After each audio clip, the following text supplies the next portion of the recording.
आजकल के पेरेंट्स क्या-क्या गलतियाँ कर रहे हैं when it comes to upbringing of the child? ना तो आज पेरेंट कोई गलतियां करने देते हैं बच्चों को। अरे गलती से ही बच्चे सीखते हैं और कॉन्फिडेंस बिल्डअप होता है। वो इतना प्यार दिखाते हैं कि वो बहुत नुकसानदेह होता है। उसको सेल्फ रेजिलेंस नहीं आएगा कि वो गिर के खड़े कैसे होते हैं, क्योंकि पेरेंट्स ने कभी मौका ही नहीं दिया उसको गिरने का।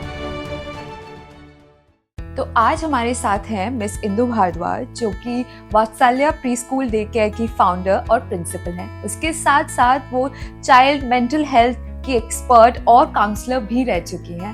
Welcome to the show ma'am. आज हम आपसे कुछ ऐसे इंटरेस्टिंग सवाल पूछेंगे जो कि बच्चों की मेंटल हेल्थ और पेरेंटिंग टिप्स से जुड़े हो। तो चलिए शुरू करते हैं।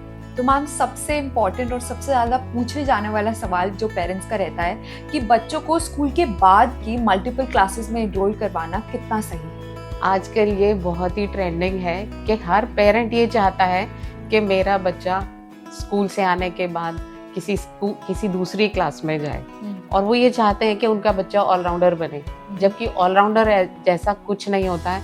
उन्हें कोई फर्क नहीं पड़ता कि बच्चा क्या चाहता है। बट हर पेरेंट आज बच्चे को badminton class, swimming class, skating class, dance class, time ना होते हुए भी पेरेंट्स ये चाहते हैं कि बच्चा वहाँ जाए।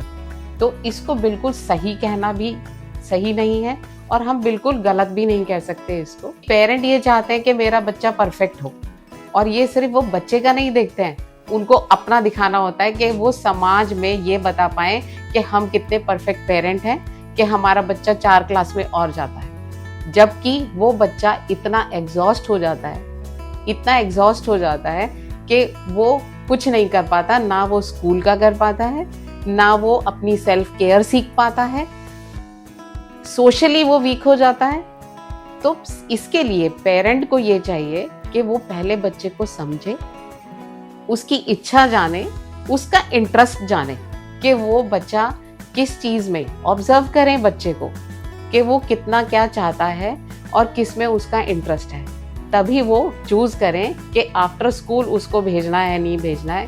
क्योंकि ये बच्चे की आज इसकी वजह से बच्चों को बहुत सारी मेंटल प्रॉब्लम्स भी हो जाती हैं। ये टॉक्सिक बिहेवियर भी बच्चों का हो जाता है, जो कि वो कह नहीं पाते क्योंकि पेरेंट नहीं समझते इस चीज़ के लिए। तो 1 या 2 क्लासेस में डालें जिसमें उस बच्चे का इंटरेस्ट हो। तो इसके लिए हम यही पेरेंट्स को हम ये सलाह देते हैं कि आप बच्चे को पहले समझें, उसके बाद डिसाइड करें कि वो क्या चाहता है, कौन सी क्लास में वो एंजॉय करेगा या सीखेगा। और शुरू में तो बच्चे को सेल्फ केयर आनी चाहिए, उसको समझना चाहिए, बच्चा खुद को भी जाने। 5 साल तक ये रहता है कि बच्चे की डेवलपमेंट होती है और बच्चा अपने आप को सीखता है, गिरता है, खड़ा होता है, लेकिन पेरेंट्स आज उसको गिरने भी नहीं देते। हाथ की हाथ उसको हर चीज़ उसके लिए बिल्कुल स्ट्रक्चर्ड प्लान बनाते हैं कि तुमने इतने बजे उठना है, तुमने इतने बजे ये करना है, तुमने इतने बजे स्कूल जाना है, स्कूल से आने के बाद ये करना है, और उसके बाद इस क्लास में। तो बच्चा अपने आप को जानेगा कैसे? Self discovery. वो अपने आप को, अपनी इच्छा को, अपने इंटरेस्ट को कैसे जानेगा? क्योंकि उसको वक्त ही नहीं मिलता अपने लिए सोचने का। आई एग्री, बिल्कुल।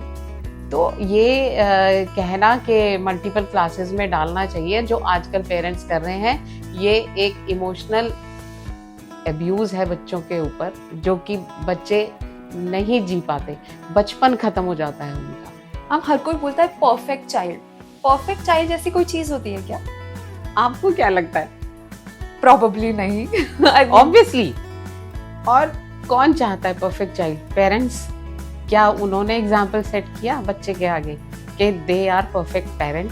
पेरेंट को सिर्फ अपना समाज में दिखाना होता है कि हम परफेक्ट पेरेंट हैं, बट वो बच्चे को ऐसा कोई एटमॉस्फेयर न वो नहीं दे सकते कि जिससे कि बच्चा परफेक्ट बने। और परफेक्ट की कोई डेफिनेशन है ही नहीं। क्या क्या चाहते हैं वो कि एकेडमिकली बच्चा बहुत साउंड हो, बहुत एक्सेल करे, गेम्स में, स्पोर्ट्स में वो बहुत एक्सीलेंट हो, खाना वो परफेक्ट खाता हो, चाहे पेरेंट्स खाते हैं या नहीं खाते हैं। तो बहुत सारी चीज़ें ऐसी हैं कि जो परफेक्शन हम नहीं कह सकते कि बच्चा परफेक्ट, और ऐसी कोई डेफिनेशन नहीं है ऑफ ए परफेक्ट चाइल्ड। क्योंकि परफेक्शन, फिर वो बचपन क्या, वो बच्चा क्या, तो डेफिनेशन परफेक्शन की कुछ नहीं है, कोई परफेक्ट चाइल्ड नहीं फिर होगा। सब्जेक्टिविटी भी तो इतनी है परफेक्शन। बिल्कुल है, उसका तो कहीं है नहीं एंडलेस। इट्स किस किस चीज में, इट्स ए लॉन्ग लिस्ट, कि इतनी बड़ी लिस्ट है कि पेरेंट क्या चाहेगा कि बच्चा किस में बिल्कुल एक्सेल करे, कि मेरा ही बच्चा हो। इवन 2 सिबलिंग जब घर में होते हैं तो पेरेंट्स उनमें भी कंपैरिजन करते हैं कि बड़ा वाला ये करता है तो तुम ये नहीं करते हो, छोटा देखो कितना अच्छे से कर रहा है, तुम बिल्कुल नहीं करते हो। वो इतना उनको, बच्चे को इतना डीमोटिवेट कर देते हैं कि वो बच्चा जो होता है ना वो भी नहीं रहता। तो there is no definition of perfect child. तो ये पेरेंट्स को समझना चाहिए, उसका बचपन एक्सेप्ट करें, वो जैसा भी है उसे एक्सेप्ट करें। मैम बच्चों की बहुत बात हो गई, अब आते हैं पेरेंट्स पे। आजकल के पेरेंट्स क्या क्या गलतियां कर रहे हैं when it comes to upbringing of the child? वरना बहुत ही अच्छा क्वेश्चन पूछा है आपने, जो कि आज बहुत जरूरत है इस चीज की। तो मैं एक्सप्लेन करने के लिए एक उदाहरण दूंगी। द्वापर युग जब खत्म हुआ तो कृष्ण जी ने 4 पांडवों को 4 दिशा में भेजा। अच्छा। उनमें से नकुल जिस दिशा में गया, उसने वहां जाके ये देखा कि एक गाय अपने बछड़े को चाट रही थी। अच्छा। और वो उसने इतना उसको चाटा, इतना चाटा, बच्चे को पहले लग रहा होगा कि वो माँ मेरे को बहुत प्यार कर रही है, लेकिन जब वो चाटती रही, अच्छा, और वो उसने इतना उसको चाटा कि वहां से खून निकल आया, उसको जख्म हो गया। तब नकुल ने कृष्ण जी से ये पूछा, भगवान ये ऐसा क्यों? तब कृष्ण जी ने ये बताया कि जब कलयुग आएगा उसमें माँ बच्चे को इतना ध्यान देगी, इतना प्यार करेगी, इतना उसको पोजेसिव हो जाएगी उस चीज के लिए कि वो बच्चे के लिए बिल्कुल ठीक नहीं रहेगा और वो बच्चा उसको तकलीफ ही देगा। पेरेंट्स इतने पोजेसिव हैं बच्चे को लेके, पूरे हेलीकॉप्टर की तरह उसको स्कैनिंग करते रहते हैं कि अभी वो बच्चा क्या कर रहा है, वो बच्चा कब खा रहा है, वो बच्चा क्या खा रहा है, क्या बच्चा खेल रहा है, किससे वो बात कर रहा है, क्या वो पढ़ रहा है।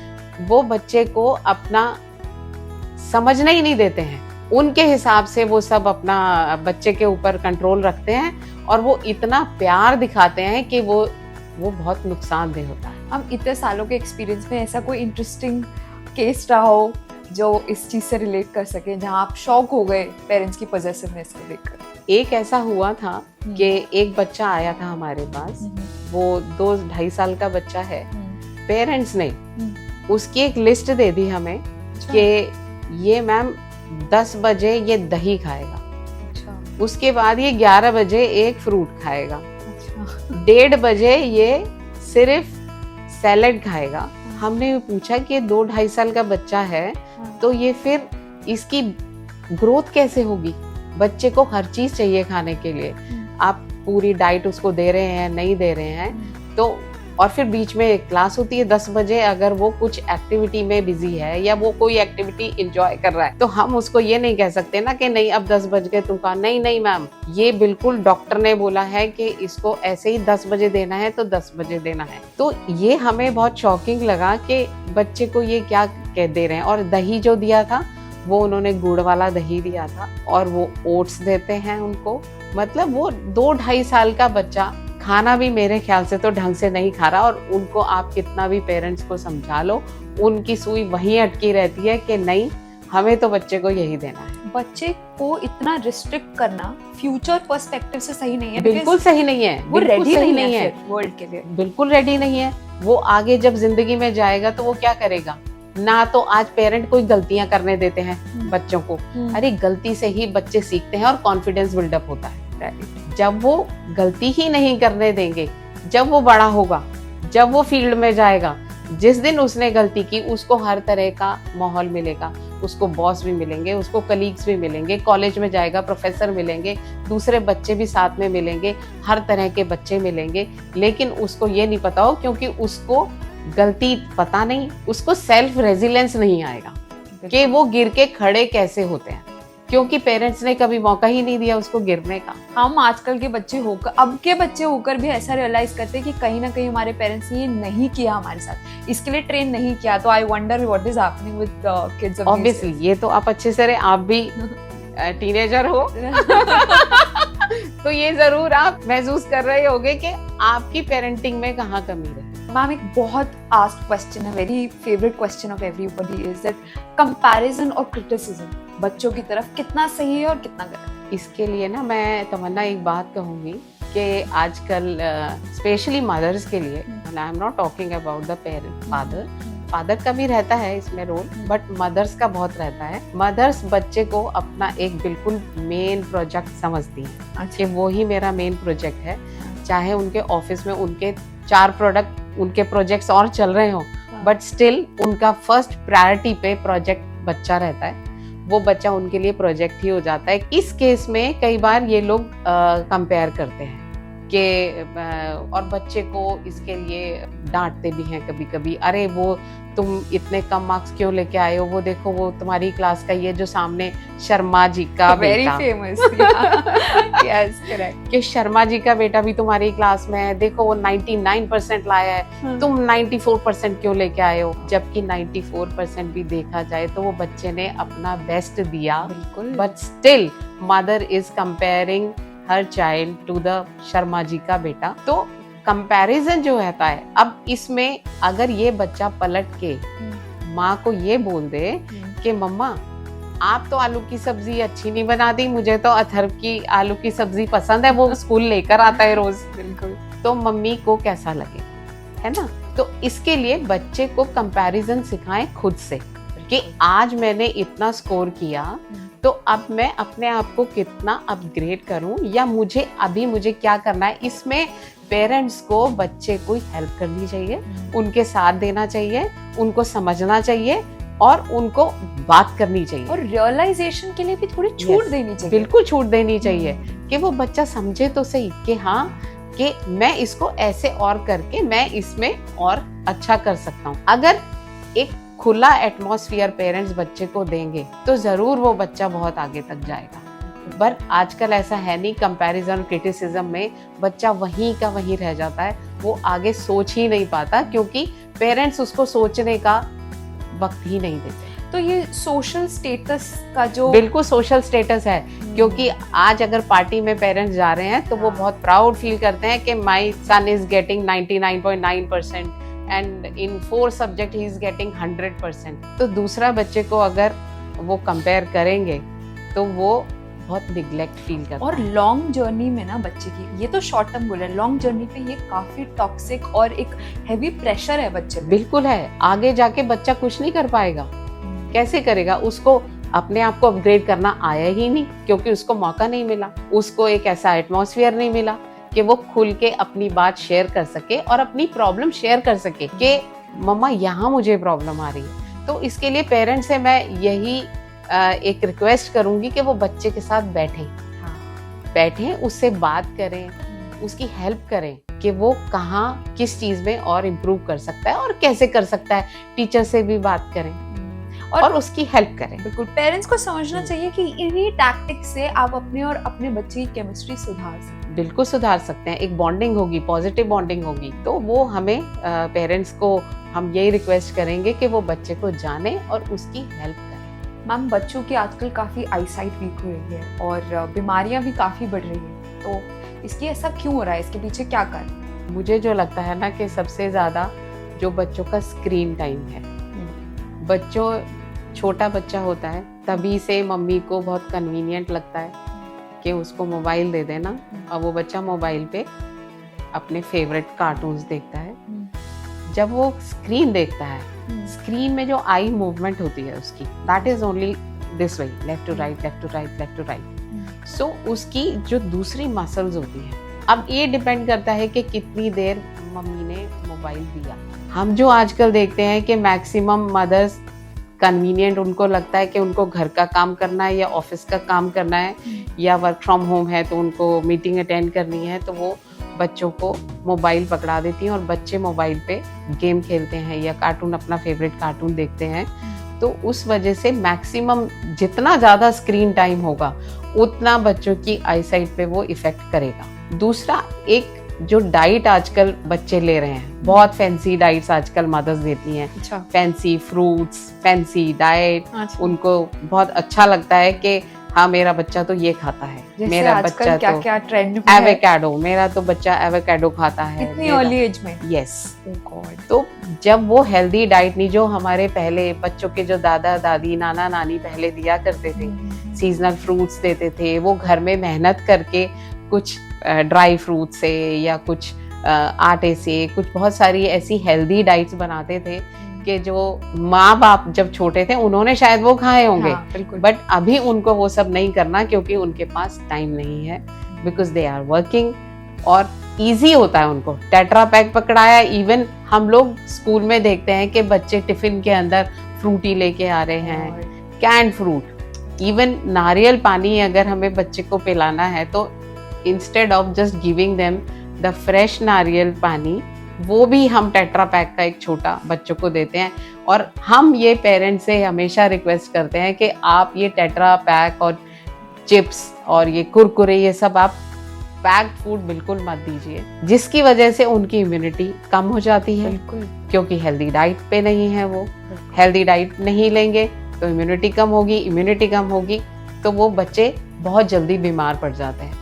आजकल बच्चा जरा सा भी पोल्यूशन है तो बच्चा बीमार हो गया, थोड़ा सा ठंड आई तो बच्चा बीमार हो गया।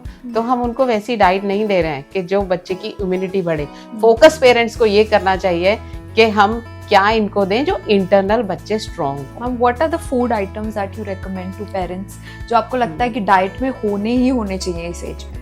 देखिए, सबसे पहले तो सीजनल फ्रूट्स को प्रेफर करें पेरेंट्स, सीजनल वेजिटेबल्स को प्रेफर करें। अगर बच्चे को फ्रूट्स वेजिटेबल अगर हम दे रहे हैं तो उससे एडिक्वेट न्यूट्रिएंट्स बच्चे को मिलते हैं। सपोज जैसे गोभी, हम आजकल मेट्रो सिटीज में क्या हर जगह आजकल सर्दी की सब्जियां गर्मी में मिल रहे हैं, 12 महीने आपको हर सब्जी हर टाइम पे मिलेगी, but what the nutrient contains in it, so that is not appropriate for your health, क्योंकि वो नहीं मिल पाएगा। तो सीजनल, इवन डॉक्टर्स भी प्रिस्क्राइब यही करते हैं कि आप सीजनल फ्रूट खाओ, सीजनल वेजिटेबल खाओ, जिससे कि आपको पूरा बेनिफिट उसका मिले और बच्चा हेल्दी बने। और दूसरा ड्राई फ्रूट्स आप विंटर्स में इस टाइप का दो जिससे कि बॉडी वार्म रह सके। वो सब नहीं होता है क्योंकि उसमें मेहनत लगती है करने के लिए। तो पेरेंट्स से यही रिक्वेस्ट है कि थोड़ा सा टाइम, एक बचपन में अगर हम पूरा दे देंगे बच्चे को, तो वो जितना हेल्दी और जितना इम्यून चाइल्ड बन जाएगा तो वो आपके लिए भी तकलीफ कम है। बच्चा बीमार होगा, छुट्टी लोगे, घर बैठोगे, उसको देखोगे, फ्रस्ट्रेट भी होगे कि कितनी छुट्टी लोगे, पर वो कैसे हुआ? Because you are not taking good care of your child. वो एड्स में कहते नहीं है बच्चों के दिमाग का विकास 99.9% 3 साल की उम्र तक होता है। ये कितना सही है मैम? ये बिल्कुल 101% सही है। हम तो इसको 5 साल तक मानते हैं। अच्छा। और अगर हम पूरी ग्रोथ की अगर बात करते हैं तो ये 18 साल तक ग्रोथ होती है, कि हमें टीनेजर्स के ऊपर भी थोड़ा सा ध्यान देना पड़ता है कि उनको ऐसा एटमॉस्फेयर मिले कि वो आगे जाके बहुत फ्लरिश कर सके, बहुत एक अच्छे बीइंग अ गुड सिटीजन। तो पेरेंट्स को समझना चाहिए कि अगर ये आपका प्रोजेक्ट है तो इन्वेस्टमेंट सिर्फ फाइनेंशियल नहीं, बट एफर्टफुल भी होनी चाहिए, तन मन धन सबसे। मैम, आजकल बच्चे बहुत जल्दी बोर हो रहे हैं, पेरेंट्स का काफी कंसर्न है, तो ऐसा क्यों हो रहा है? पेरेंट्स का कंसर्न तो है लेकिन वो काम करना नहीं चाहते इसके ऊपर। मोबाइल पकड़ाते हैं बच्चे को, अगेन मतलब the culprit is the mobile, क्योंकि मोबाइल पे उनको हर क्लिक पे मल्टीपल चीजें देखने को मिलती है जिसमें उनको बहुत इंटरेस्ट आता है। और बस आप इंटरनेट बंद करके देखो, बस वो बोरियत शुरू हो जाएगी। दूसरा, बच्चों ने इतना मोबाइल की एडिक्शन बच्चों को हो गई है कि उन्होंने अपनी सेल्फ डिस्कवरी की ही नहीं। उन्हें यही नहीं पता उनका इंटरेस्ट कहाँ है, क्योंकि पेरेंट्स की इस तरफ से बिल्कुल एक स्ट्रक्चर्ड प्लान होता है बच्चों के लिए, उसमें वो बच्चा क्या करना चाहता है वो पेरेंट्स को भी नहीं पता होता, क्योंकि प्लान उन्होंने किया हुआ है, तुमको ये करना है, ये करना है, ये करना है। इवन बच्चा भी नहीं समझ पाता कि उसको क्या अच्छा लगता है। जब अगर हम थोड़ा सा टाइम देंगे बच्चे को मोबाइल से हटा के, आप मोबाइल लेके देख लीजिए, फिर देखिए कुछ तो बच्चा करेगा, बच्चा है, बचपन है, कुछ तो करेगा, शैतानी ही करेगा, तो कर नहीं दीजिए, उससे भी बहुत सारी चीजें सीखेगा। अच्छा। फिर वो धीरे धीरे ये कहना बंद कर देगा कि मैं बोर हो रहा हूँ, क्योंकि उसके पास घर में बाहर बहुत सारी चीजें होंगी एक्सप्लोर करने के लिए, क्योंकि मोबाइल के अलावा वो अपनी सराउंडिंग को देखता ही नहीं, वो नेचर को नहीं देखता, वो स्काई नहीं कभी स्टडी करता, वो पेड़ नहीं देखता कभी कि उसके ऊपर कितने बर्ड्स हैं। अपने बचपन में हमने हम्म। क्या क्या नहीं किया, पेड़ पे चढ़ने की कोशिश, फल तोड़ने को। आजकल बाहर बहुत जाओ, अच्छा। नहीं, कुछ नहीं दिखता है, कुछ नहीं दिखेगा। बच्चे सिर्फ मोबाइल में। आप एक गेट टुगेदर में चले जाओ, 4 बच्चे बैठे होंगे, चारों अपने अपने मोबाइल में लगे होंगे। सोशल इंटरेक्शन कम हो गया, एक दूसरे से बात नहीं करते। तो ये चीज तो बड़ों में भी है। तो बड़े जब करेंगे, बड़े क्या सिखाना चाहते हैं बच्चे को, वो पहले बड़ों को करना पड़ेगा, उसके बाद ही वो बच्चे वो करेंगे। क्योंकि बच्चे लेक्चर से नहीं सीखते, बच्चे प्रैक्टिकली देखते हैं, वो सीखते हैं। I think this is what parents should pen down for themselves first. Yes, they should just do what they want their child do. तो पहले पेरेंट्स को वो करना पड़ेगा, तब जाके वो, आप पेरेंट्स को मोबाइल रख दें साइड में, बच्चे से बात करें, उसको स्टोरी कुछ सुनाएं, उससे बात करें, उससे फैमिली की बात करें, उसको फैमिली गैदरिंग में लेकर जाएं, वहाँ उससे बात करें। हम क्यों मोबाइल देके बिठाते हैं? क्योंकि वो हम भी उसी हैबिट में हैं। हम बच पेरेंट्स हम बच रहे हैं कि हमें ये हाँ। सब नहीं करना। तो पेरेंट्स अपना टाइम स्पेंड अपने पीयर ग्रुप में करते हैं, अपने एज ग्रुप वालों के साथ करते हैं। तो बच्चे को उन्होंने एक मोबाइल दे दिया कि चलो यहाँ बैठ जाओ, नहीं देंगे तो बच्चा तो यही बोलेगा बोर है, क्योंकि उन्होंने उसको सिखाया भी नहीं है कि अपना टाइम स्पेंड कैसे करना है। और तुम देखो, तुम्हें कितनी खूबसूरती दिखाई देगी नेचर के अंदर, वो सब पेरेंट्स ने नहीं सिखाया।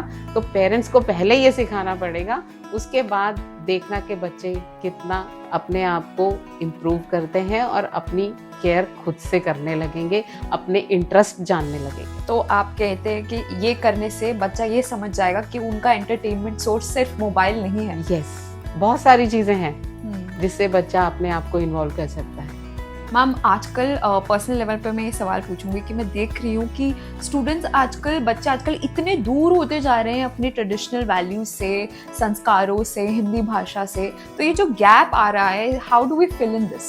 इसका सबसे बड़ा कारण हम ही हैं, क्योंकि हम अपने बच्चों को जो पिछली वैल्यूज़ हैं, हम कितना उनको ट्रांसफ़र कर रहे हैं या कन्वे कर रहे हैं। हम अपने बच्चों को अपने जो रिचुअल्स हैं, जो हमारे ट्रेडिशंस हैं, हम कितना बता रहे हैं। हम अपने स्कूल में, जैसे जो हमारा जो प्री स्कूल है, उसमें फाउंडेशन लेवल पे हम हिंदी भी इंट्रोड्यूस करते हैं। अच्छा। तो 3 से 3.5 साल का बच्चा एटलीस्ट हिंदी का व्यंजन और स्वर को वो रिकॉग्नाइज करना सीखता है। उसके बाद 4 साल का बच्चा होता है तो हम उसको रिटन में भी हिंदी सिखाते हैं। अच्छा। बट इसमें कुछ ऐसे पेरेंट्स हैं कि जो वो बिल्कुल नहीं चाहते हैं कि उनका बच्चा हिंदी में बात करे। वो एडमिशन के टाइम पे भी यही बोलते हैं कि नहीं मैम, अगर जरा सी कान में आवाज़ पड़ गई कि कोई टीचर हिंदी में बोल रही है, तो वो ये बोल देते हैं कि मैम, यहाँ आपके यहाँ हिंदी बोलते हैं क्या, इंग्लिश नहीं बोलते हैं क्या? तो हम उनको कि बच्चे को समझ आना चाहिए। बिल्कुल, ये एक इनिशियल लेवल है बच्चे का। हर घर से बच्चे यहाँ आते हैं। हमारा मोटिव ये रहता है कि बच्चा जो हम सिखा रहे हैं वो सीखे, चाहे वो हिंदी बोल के सीखे, चाहे वो इंग्लिश बोल के सीखे। तो लैंग्वेज हम दोनों यूज करते हैं। स्कूल्स में मैम फाइन्स लग रहे हैं आजकल। यस, बिल्कुल ऐसा है। बड़े स्कूल में या कन्वेंशनल स्कूल्स में कुछ को तो हमें ऐसा भी पता चला कि अगर बच्चा एक भी वर्ड हिंदी का बोल देता है तो वहाँ पे फाइन देना पड़ जाता है पेरेंट्स को। तो हिंदी, मतलब ऐसा क्यों? हिंदी हमारी मातृभाषा है, हमें उसकी रिस्पेक्ट करनी चाहिए। आज हम पेरेंट्स बड़े खुश होते हैं कि हमारा बच्चा बाहर पढ़ने जा रहा है, वहाँ पे वहीं की लैंग्वेज वो सीखता है ना। जैसे मैं अपने बेटे का भी एक एग्जांपल देती हूँ, वो जर्मनी गया है। वो यहाँ से जर्मन के 2 लेवल करके गया है। अच्छा। क्योंकि वहाँ पे एजुकेशन सब उनकी नेटिव लैंग्वेज में है।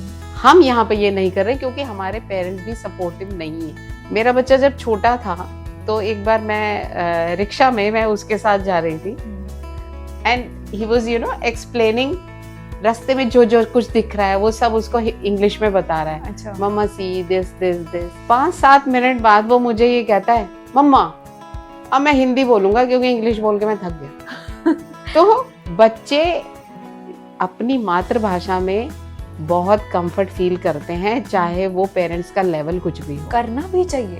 करना भी चाहिए जी। और पेरेंट्स को ही अपने जो हमारे ट्रेडिशन है, जो हमारा कल्चर है, वो हमारे को बच्चों को कन्वे करना चाहिए। इसमें हमें कोई ऐसे शेम फील वाली बात नहीं है, लेकिन आज हिंदी में बोल देते हैं तो पेरेंट्स को ऐसा लगता है कि अरे ये तो बिल्कुल डाउनग्रेड कर देते हैं उसको कि हिंदी मतलब ये तो हिंदी स्पोकन है। तो वो ऐसी चीज़ें नहीं होनी चाहिए और ये पेरेंट्स को बच्चे को हिंदी इंग्लिश सब सिखाना चाहिए, क्योंकि ये भी एक शिक्षा है। चाहे आप हिंदी ले लो इंग्लिश ले लो, सब आना चाहिए बच्चे को। कल को क्या ज़रूरत पड़ती है कुछ नहीं पता चलता है, और हमें अपनी वैल्यूज़ बच्चों को देनी चाहिए। अगर वो बच्चे लॉजिक पूछना चाहते हैं तो जरूर उनको उसका महत्व बताएं। मैम लॉजिक जानेंगे तभी तो तभी वो कर पाएंगे, बिल्कुल तभी कर पाएंगे वो। तो पेरेंट्स को अपनी जो कल्चर है, और इवन मैं तो ये कहूंगी कि दादा दादी नाना नानी के पास भी बच्चों को भेजना चाहिए रहने के लिए, जो कि आजकल नहीं है। अच्छा। हमारे स्कूल में हम अक्टूबर एंड में हम लोग ग्रैंड पेरेंट्स डे सेलिब्रेट करते हैं। अच्छा। लेकिन ये नंबर दिन पे दिन इतना कम होता जा रहा है। इवन हम पेरेंट्स से रिक्वेस्ट करते हैं कि बच्चे के नाना नानी दादा दादी को आप लेके आइए, थोड़ी देर वो भी यहाँ टाइम स्पेंड करेंगे। इवन बच्चे स्पेंड करेंगे अपने दादा दादी का जो प्यार है, नाना नानी का जो प्यार है, जितनी चीजें वो सीखने को मिलती हैं और जो वैल्यूज है ना वो वहीं से मिलेंगी। लेकिन आज कोई पेरेंट एग्री नहीं, मैम वो तो दूर रहते हैं, वो तो नहीं आ पाएंगे। तो आज हमें इवेंट सेलिब्रेट करते हैं, ये धीरे धीरे बंद ही होता जा रहा है, क्योंकि कोई दादा दादी सरप्राइजिंगली कोई ना तो दादा दादी यहाँ पे प्रेजेंट है ना नाना नानी प्रेजेंट है। तो वो वैल्यूज बच्चे कहाँ से लेंगे? वो कैरी नहीं हो रहा है ना, नहीं कैरी हो रहा है, क्योंकि पेरेंट्स का इंटरेस्ट नहीं है उसके अंदर। बिल्कुल। और ये टैबू है कि अगर बच्चा पुराने उससे ज्यादा जुड़ा रहेगा तो शायद आजकल के जमाने में नहीं घुलेगा। तो क्या आपको लगता है कि ये ट्रेडिशनल वैल्यूज जो हैं ये बच्चे को एक अच्छा इंसान बनाती है या ऑर्थोडॉक्स बनाती है? नहीं नहीं, बिल्कुल अच्छा इंसान बनाती हैं। और बहुत सारी ऐसी चीजें हैं जो बच्चा, आप अगर बच्चे को वैल्यूज अगर दे रहे हो, नाना नानी से मिल रही हैं या आपसे भी मिल रही हैं, मैं ये नहीं कहूंगी कोई पेरेंट नहीं होते, कुछ पेरेंट्स ऐसे होते हैं कि जो आज भी वैल्यूज दे रहे हैं। और जरूरी नहीं है कि बच्चा तुरंत करके वो दिखा दे या जो उसने सीखा, लेकिन लॉन्ग टर्म में कभी ना कभी वो आपको दिखाई देगा। आप महसूस कर पाएंगे कि ये जो संस्कार हमने दिए थे ये वो वहां पर दिखाई दे रहे हैं। पेरेंट्स शुड नो कि वो भी किसी दिन दादा दादी बनेंगे। एग्जैक्टली ये समझना चाहिए पेरेंट्स को। तो हम पेरेंट्स से यही कहेंगे कि बच्चों को इनकी नींव से दूर ना करें। What a line. जुड़ के रहें, डाउन टू अर्थ रखें, बच्चा हर वैल्यू समझे अपने दादा दादी की, और थोड़े दिन के लिए दादा दादी नाना नानी मामा मामी के पास जरूर भेजें बच्चों को रहने के लिए, वो सीखेंगे बहुत कुछ। मैम आज आपसे बात करके काफ़ी अच्छा लगा, और मैं यही चाहूँगी कि पेरेंट्स और बच्चे ये सारी चीज़ों को एग्जीक्यूट करें और हमें बड़े लेवल पर एक डिफरेंस नज़र आए। आपके जैसे एक्सपर्ट्स के साथ हम और भी कॉन्वर्सेशन चाहेंगे, और हम चाहेंगे कि आपसे फिर मुलाकात हो। Thank you for coming to our show. Thank you so much. My pleasure. और बहुत अच्छा लगा आपसे बात करके, और ये चाहूँगी कि ये जो भी पेरेंट्स देखें इसको, वो इसको एग्जीक्यूट करें, थोड़ा सा ध्यान इसके ऊपर दें कि हम अपने बच्चों को कितना हम और आगे ले जा सकते हैं, और हम अपने बच्चे में कितना इम्प्रूवमेंट, और अपने बच्चे को कहाँ देखना चाहते हैं हम उसको हासिल करें। बिल्कुल। Thank you.